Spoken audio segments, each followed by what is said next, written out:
Bahan-bahan pembuatan rujak.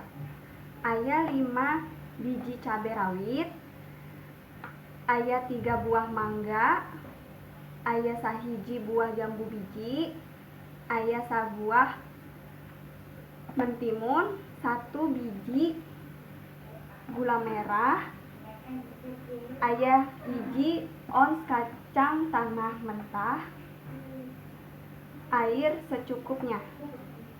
Cara membuatna.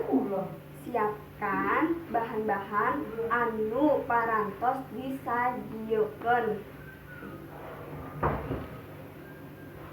Buahna numut ukuran anu dipikahoyang.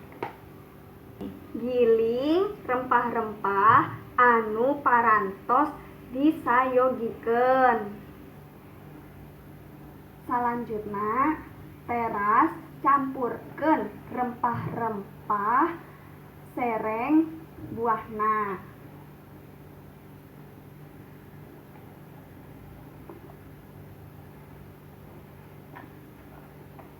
Aduk rugi dicampurkeun sampai rata.